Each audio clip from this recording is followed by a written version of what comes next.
ఓం ఓం శ్రీ గురుభ్యో నమః. ఉపనిషత్ శాంతి మంత్రం. ఓం పూర్ణమద పూర్ణమిదం పూర్ణాత్ పూర్ణముదచ్యతే పూర్ణస్య పూర్ణమాదాయ పూర్ణమేవావశిష్యతే. ఓం శాంతి శాంతి శాంతి. ప్రతి శాస్త్రానికి రెండు చెప్పడం జరిగింది. ఒకటి అనుబంధ చతుష్టయము. శాస్త్రానికి 4 అనుబంధాలు ఉంటాయి. ఈ అనుబంధ చతుష్టయము నేను ఇంచుమించు ప్రతి ఉపనిషత్తు అవతరణికలో చెప్తున్నాను. అంతేకాకుండా ఆనందగిరి టీకాలో ప్రతి ఉపనిషత్తుకి కూడా షడ్లింగములు అనేది వివరించడం జరుగుతుంది. ఈ రెండు చెప్పుకుందాం. అనుబంధ చతుష్టయము ఈ గ్రంథం యొక్క ఆరంభంలో కూడా అవతరణికలో చెప్పడం జరిగింది. పునః దీన్ని కొంచెం విస్తారంగా చెప్పాల్సిన అవసరం అనిపించింది. ప్రతి శాస్త్రానికి కూడా 4 అనుబంధాలు ఉంటాయి. అలాగే వేదాంత శాస్త్రానికి కూడా 4 అనుబంధాలు ఉన్నాయి. భగవత్పాదుల వారు దశ ఉపనిషత్ భాష్యంలో, అంటే ఇంచుమించు ప్రతి భాష్యము యొక్క అవతరణిక భాగంలో కూడా ప్రతి ఉపనిషత్ భాష్యం 10 ఉపనిషత్తులకి భాష్యం రాశారు. ప్రతి ఉపనిషత్ భాష్య అవతరణికలోనూ అనుబంధ చతుష్టయం అవతరణికలో వివరించడం జరిగింది. ఈ అనుబంధాల్ని గ్రహిస్తే ఆ ఉపనిషత్తు యందు ప్రవృత్తి కలుగుతుంది. ఆ 4 ఏంటి? అధికారి, అభిధేయము, సంబంధము, ప్రయోజనము. అభిధేయంనే సామాన్యంగా విషయము అని కూడా అంటాం. ఈ 4టిని అనుబంధములు అంటారు. శంకర భగవత్పాదుల వారు బ్రహ్మసూత్రాల్లో కూడా దీని గురించి వివరిస్తారు. బ్రహ్మసూత్రాల్లో మొట్టమొదటి సూత్రమైనటువంటి అథాతో బ్రహ్మ జిజ్ఞాస. ఈ సూత్రంలో అథ అనేటువంటి శబ్దాన్ని వివరించేటప్పుడు అనుబంధ చతుష్టయం అక్కడ వివరించారు. అవి ఏంటి? నిత్యానిత్య వివేక, ఇహాముత్ర అర్ధభోగ విరాగ, శమదమాది సాధన సంపత్, ముముక్షుత్వం చ. చకారంతో ముముక్షుత్వము. ఈ 4 అని చెప్పడంలో చివరిదానికి చకారం. ఇది ఏది? నిత్యానిత్య వస్తు వివేకము, ఇహాముత్ర ఫలభోగ విరాగము, శమదమాది సాధన సంపత్తు, ముముక్షుత్వము. ఈ 4 వీటినే సామాన్యంగా వివేకము, వైరాగ్యము, శమాది షట్క సంపత్తి లేదా శమాదులు అని సింపుల్గా అంటారు. ముముక్షుత్వము. ఈ 4టిని కలిగినటువంటి వాడు దీన్ని సాధనా సంపత్తి అంటారు. ఈ సాధనా సంపత్తి కలిగినటువంటి వాడే వేదాంతమునకు అధికారి, ఆత్మజ్ఞానానికి, ఆత్మనిష్టకు అధికారి. దీన్నే వివరంగా చెప్పుకోవాలంటే కర్మ ఉపాసన ఫలం ఏదైతే ఉందో ఇది అనిత్యం. కర్మ అంటే యజ్ఞయాగాది కర్మలు, ఉపాసనలు అంటే ఉపాస్య దేవతని ఉపాసించడం. జపం కావచ్చు, తపం కావచ్చు, ఇవన్నీ కూడా ఉపాసనల కిందకే వస్తాయి. వాటితోటి కలిగేటువంటి ఫలితము అనిత్యం. ఆత్మజ్ఞానం ఫలం మాత్రమే నిత్యమైనటువంటిది. ఇది తెలుసుకోవటమే నిత్యానిత్య వస్తు వివేకం. ఐహిక అముష్మిక భోగములను అనుభవించటంలో దుఃఖ దోషాలను కనుగొని మరలా కోరుకోకుండా ఉండటమే ఇహాముత్ర అర్ధఫలభోగ విరాగము. ఇది రెండోది. తర్వాత మూడోది శమాది షట్క సంపత్తి. శమము అంటే అంతరింద్రియ నిగ్రహము. అంతరింద్రియం అంటే మనస్సు, బుద్ధి. అంతరింద్రియ నిగ్రహము శమాది, అది శమం. దమము అంటే బాహ్యేంద్రియ నిగ్రహం. బహిరింద్రియములు ఏంటి? జ్ఞానేంద్రియములు, ప్రముఖంగా జ్ఞానేంద్రియములు. చక్షురాది ఇంద్రియములు, జ్ఞానేంద్రియములు, బహిరింద్రియములు. వీటిని నిగ్రహించటం దమం. మూడోది ఉపరతి. శమాది షట్క సంపత్తిలో మూడోది ఉపరతి. ఉపరతి అంటే విరక్తితోటి విడివిచ్చినటువంటి విషయాల్ని మళ్ళీ కోరుకోకుండా ఉండటం. 4వది తితిక్ష. తితిక్ష అంటే శీతోష్ణాది ద్వంద్వములను సహించటం. శీతోష్ణములు, సుఖదుఖములు, మానావమానములు, వీటిని సాధారణంగా ద్వంద్వములు అంటారు. వీటిని సహించటమే తితిక్ష. తర్వాతది శ్రద్ధ.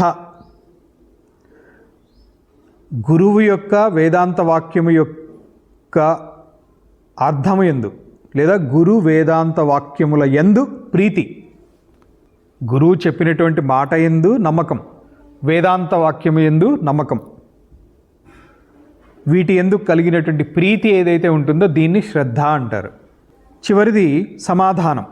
సమాధానం అనగా మానసిక చాంచల్యము లేకుండుట, అంటే మనస్సు అటు ఇటు పరిగెత్తకుండా ఉండటం ఏదైతే ఉంటుందో ఆ చాంచల్యం లేకుండా ఉండటమే సమాధానము.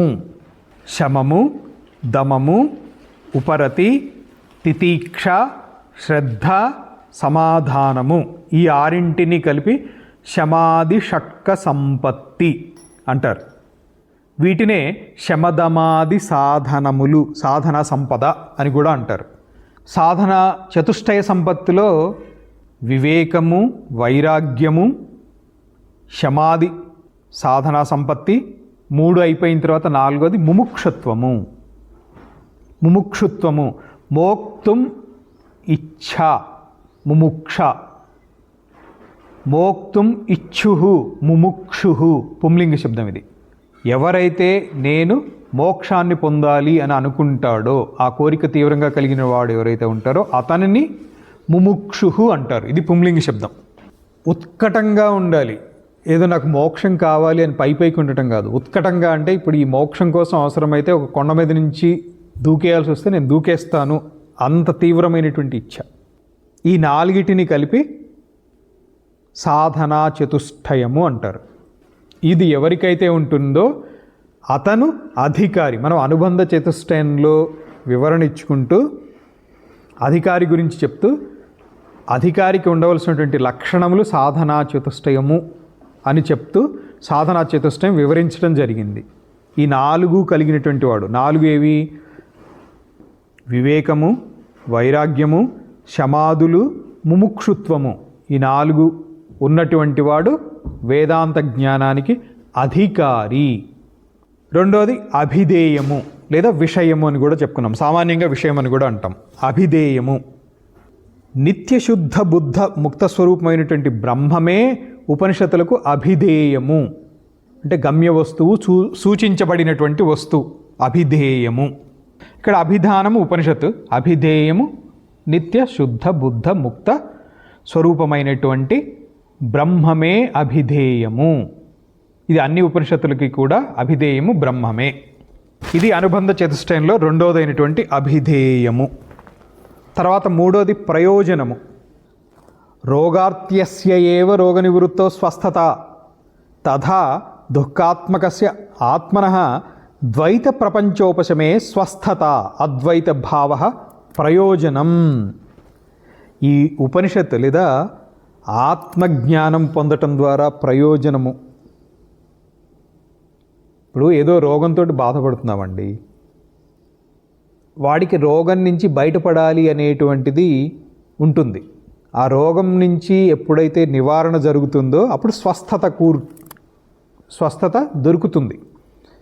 అదేవిధంగా దుఃఖాత్మకస్య, దుఃఖాన్ని అనుభవించేటువంటి వాడు ఎవడైతే ఉంటాడో అటువంటి ఆత్మ, అంటే ఈ సాంసారిక దుఃఖంలో మునిగినటువంటి ఆత్మ, ద్వైత ప్రపంచ ఉపశమే స్వస్థత.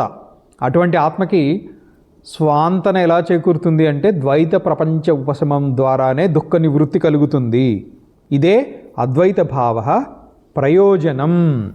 ప్రయోజనం గురించి చెప్తూ రోగపీడితుడికి ఏ విధంగా అయితే రోగ నివృత్తి అయితే స్వస్థత ఏర్పడిందో అదేవిధంగా దుఃఖాత్ముడైనటువంటి జీవునికి, అంటే ఎన్నో జన్మల నుంచి పునః అనుభవించినవే అనుభవిస్తూ తిరుగుతూ పైలోకం నుంచి కిందలోకం నుంచి ఇంకొక జన్మకి, కిందలోకంలోనే జన్మాంతరాలకి ఇలా తిరుగుతూ ఉండేటువంటి జీవుడికి అవిద్య కార్యమైనటువంటి ద్వైత ప్రపంచ ఉపశమం ఉపశమించినప్పుడు అద్వైత భావం కలుగుతుంది. ఈ అద్వైత భావం కలగటమే, ఈ అద్వైత భావ ప్రాప్తియే ప్రయోజనము. ఇది 3వ విషయం. అధికారి చెప్పుకున్నాం, అభిధేయము చెప్పుకున్నాం, 3వదైనటువంటి ప్రయోజనం చెప్పుకున్నాం. 4వది సంబంధము. బ్రహ్మ విద్యకు బ్రహ్మ ప్రాప్తికి సాధన సాధ్య సంబంధం ఉంటుంది. అంటే ఆత్మజ్ఞానాన్ని అభ్యసించటం ద్వారా నిజానికి ఆత్మ సాధ్య వస్తువు కానప్పటికీ, సిద్ధ వస్తువే అయినప్పటికీ ఆత్మజ్ఞానము ద్వారా ద్వైత ప్రపంచ ఉపశమం కలుగుతోంది. కాబట్టి వివరణ కోసం దీన్నే సాధన సాధ్యభావం అని చెప్పడం జరుగుతోంది, సంబంధం అని చెప్పడం జరుగుతోంది. ఇక్కడ వేదాంత శాస్త్రానికి బ్రహ్మ విద్యకి ప్రతిపాద్య ప్రతిపాదక సంబంధం ఉంటుంది. వేదాంత శాస్త్రం అంటే సాధారణంగా ఉపనిషత్తులనే వేదాంత శాస్త్రం అంటారు. వేదాంత దర్శనము, వేదాంత శాస్త్రము, వేదాంత దర్శనానికి ఉపకరించేటువంటి ఉపనిషత్తులు, వీటిని వేదాంత శాస్త్రము. ఈ వేదాంత శాస్త్రంలో బ్రహ్మ గురించి చెప్పబడుతోంది, బ్రహ్మ విద్య గురించి చెప్పబడుతోంది. కాబట్టి బ్రహ్మ విద్య అనేటువంటిది ప్రతిపాద్య వస్తువు, ప్రతిపాద్య ప్రతిపాదక సంబంధం, భావ సంబంధం కలిగి ఉంటాయి. బ్రహ్మ విద్యకు బ్రహ్మ ప్రాప్తికి సాధన సాధ్య సంబంధం ఉంటుంది. అదేవిధంగా వేదాంత శాస్త్రానికి బ్రహ్మ విద్యకు ప్రతిపాద్య ప్రతిపాదక భావ సంబంధం ఉంటుంది. ప్రతిపాదక భావము బ్రహ్మ విద్య, ప్రతిపాదించేటువంటిది ప్రతిపాద్య భావము అంతా కూడా వేదాంత శాస్త్రానికి సంబంధించినటువంటిది. దీన్నే సంబంధం అంటాము. ఇది నాలుగవది అనుబంధము, అనుబంధం అని కూడా అంటాం. అంటే అనుబంధ చతుష్టయంలో నాలుగవది అయినటువంటి సంబంధం ఏదైతే ఉందో, బ్రహ్మ విద్యకు బ్రహ్మ ప్రాప్తికి సాధన సాధ్య సంబంధం ఉంది. వేదాంత శాస్త్రానికి బ్రహ్మ విద్యకు ప్రతిపాద్య ప్రతిపాదక భావ సంబంధం ఉంది. ఈ సంబంధమే నాలుగవదైనటువంటి అనుబంధం. అనుబంధ చతుష్టయంలో నాలుగవది. నాలుగేంటి? అధికారి, అభిధేయము, సంబంధము, ప్రయోజనము, లేదా ప్రయోజనము సంబంధం అటు ఇటు అయింది. అధికారి, అభిధేయము, ప్రయోజనము, సంబంధము, వీటిని అనుబంధ చతుష్టయము అంటారు. ఈ అనుబంధ చతుష్టయము ముఖ్యంగా ఇంకా చెప్పాలి అని అంటే ఉపనిషత్తుల్లో మాత్రమే మనకి ఈ వివరణ కనిపిస్తుంది. ఉపనిషత్తుల్లో మాత్రమే బ్రహ్మ విద్య గురించి వచ్చింది. కాబట్టి అనుబంధ చతుష్టయము ఉపనిషత్తులకు సంబంధించినది అనే అంశాన్ని తీసుకోండి. ఓం తత్సత్. శాంతి మంత్రం. ఓం పూర్ణమద పూర్ణమిదం పూర్ణాత్ పూర్ణముదచ్యతే పూర్ణస్య పూర్ణమాదాయ పూర్ణమేవావశిష్యతే. ఓం శాంతి శాంతి శాంతి.